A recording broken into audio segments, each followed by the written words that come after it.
어려운 과학 기사를 쉽게 풀어보는 과학 기사를 부탁해 과기부 순서입니다.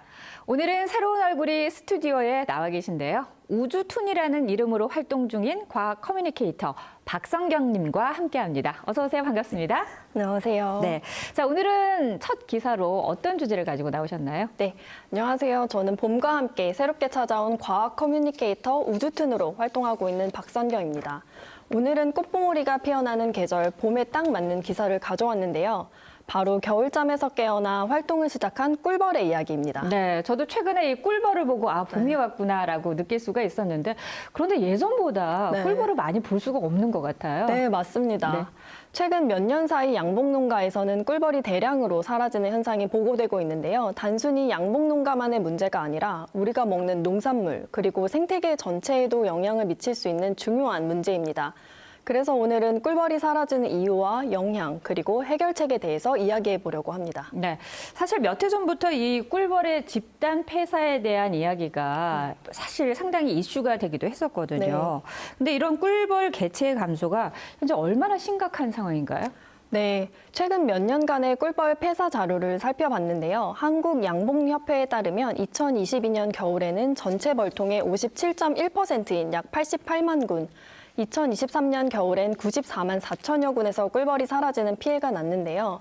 한 개 군 꿀벌의 수는 보통 2만 마리로 겨울마다 200억 마리에 가까운 별이 사라진 셈입니다. 사실 이런 꿀벌 감소 현상이 우리나라뿐만 아니라 전 세계적인 문제라고 알고 있습니다. 네, 맞습니다. 비단 우리나라만의 문제는 아닙니다. 최근 미국 양봉업계에서도 올해 절반 이상이 꿀벌 폐사를 경험했으며 일부 지역에는 무려 70에서 100%의 군락지가 사라지는 괴멸적 손실이 발생했고요. 유럽 등 세계 각지에서도 해마다 꿀벌이 30에서 40%가 사라지고 있어 원인 파악과 동시에 대응에 나섰습니다. 네, 지금까지 전 세계적으로 폐사한 꿀벌의 수가 실제로 어마어마하겠다 이런 생각이 드는데요. 그렇다면은 도대체 이렇게 꿀벌이 사라지는 이유가 무엇인지 궁금해지네요. 네, 가장 중요한 이유로는 심각한 기후 변화를 꼽을 수 있겠습니다. 기후 전문가들은 기후에 민감한 꿀벌이 최근 수년 동안의 기상이변으로 생태 균형을 잃었다고 추정하고 있는데요. 겨울이 따뜻해지면서 겨울잠을 자야 할 시기에도 바깥으로 나와서 활동하는 경우가 많아졌고 급격히 변하는 온도에 견디지 못하고 폐사하게 되는 거죠. 그렇다면 기후 변화 외에도 꿀벌이 사라지는 이유가 또 다른 게 있을까요? 네, 또 있습니다. 그래서 또 다른 이유로는 꿀벌의 먹이원이 되는 밀원 식물 부족도 주요 원인으로 꼽히고 있습니다. 우리나라의 밀원 면적은 약 15만 헥타르로 추정되는데요. 꿀벌들이 1년 내내 먹을 먹이를 충분히 확보하기에는 부족한 수준입니다. 이렇게 먹이마저 부족해지다 보니까 참 걱정인데 저희가 이제 우리가 익히 알고 있는 게 벌의 역할은 꽃의 수분을 매개로 해서 식물의 번식 그리고 과일 수확을 돕는 것 아니겠습니까? 맞습니다. 어떻게 보면 가장 중요할 수 있겠는데 이렇게 벌이 사라지게 된다면은 전체적인 생태계에도 큰 영향을 미칠 수 있겠다는 생각이 드네요. 네, 맞습니다. 아시는 바와 같이 꿀벌은 단순히 꽃을 생산하는 것을 넘어서 꽃의 수정을 돕고 농산물의 생산을 책임지는 중요한 곤충입니다.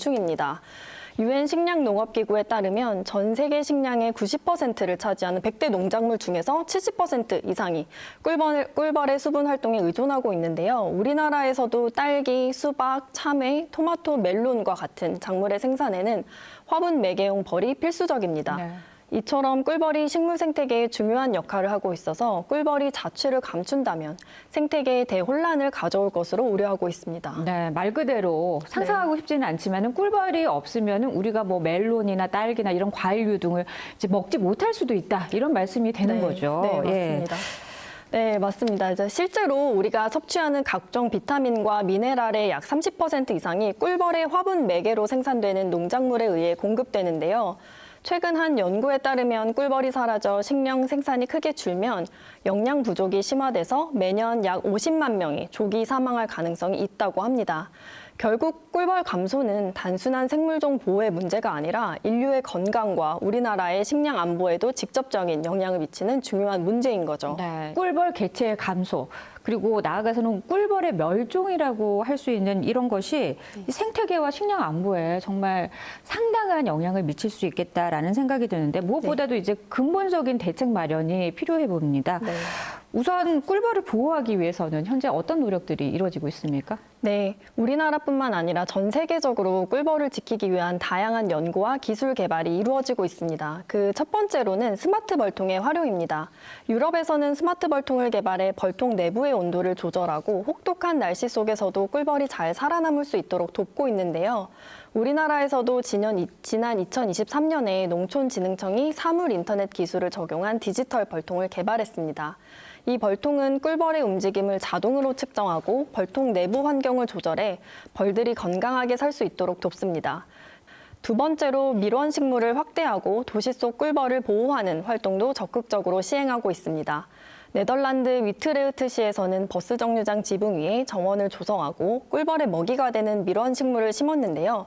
이 정류장이 영국과 덴마크, 스웨덴까지 확산하면서 꿀벌 개체수를 안정적으로 유지하고 있다고 합니다. 다양한 노력들이 이루어지고 있는데 자 그렇다면 그럼에도 불구하고 이런 노력들이 있음에도 불구하고 여전히 꿀벌 개체수는 줄어들고 있지 않습니까? 네. 그럼 꿀벌을 대신할 만한 것들이 혹시 있을까요?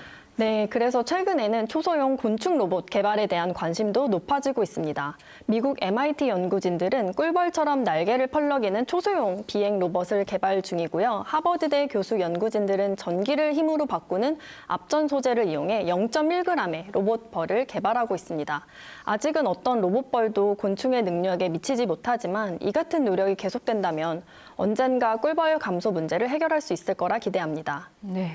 이 꿀벌의 감소를 단순히 곤충 한 종류의 문제로만 생각할 것이 아니라 어떻게 보면 우리 인류에 대한 경고를 보내는 것이 아닌가 저희가 이렇게 한 번쯤은 생각해 봐야 되지 않을까 싶습니다. 오늘 말씀은 여기까지 듣겠습니다. 고맙습니다. 네, 감사합니다.